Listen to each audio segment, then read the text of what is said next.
কচুয়ার উত্তর শিবপুর ৩৬তম ইসালে সাওয়াব দোয়া ও জলসা অনুষ্ঠিত। কচুয়া প্রতিনিধি জিশান আহমেদ নান্নুর পাঠানো তথ্য ও ভিডিও চিত্রে দেখুন বিস্তারিত। চাঁদপুরের কচুয়া উপজেলার উত্তর শিবপুর গ্রামে ৩৬তম ইসালে সাওয়াব দোয়া ও ইসলামী জলসা প্রতি বছর ন্যায় এবছর অনুষ্ঠিত হয়েছে। উত্তর শিবপুর সরকারি প্রাথমিক বিদ্যালয় মাঠে বার্ষিক ইসালে সাওয়াব দোয়া ও জলসা অনুষ্ঠিত হয়।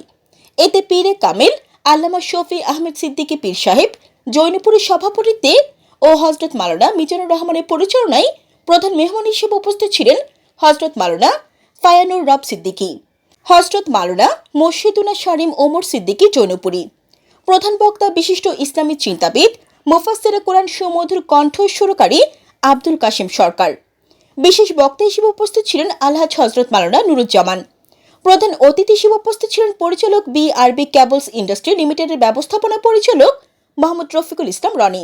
এই সময় ইউপি সদস্য হুমায়ুন কবির সুজন, সমাজসেবক জিশান আহমেদ সহ এলাকার ধর্মপ্রাণ মুসল্লিগণ উপস্থিত ছিলেন। পরে সমাজের পক্ষ হতে গ্রামের সকল প্রবাসীদের জন্য বিশেষ দোয়া কামনা করা হয়।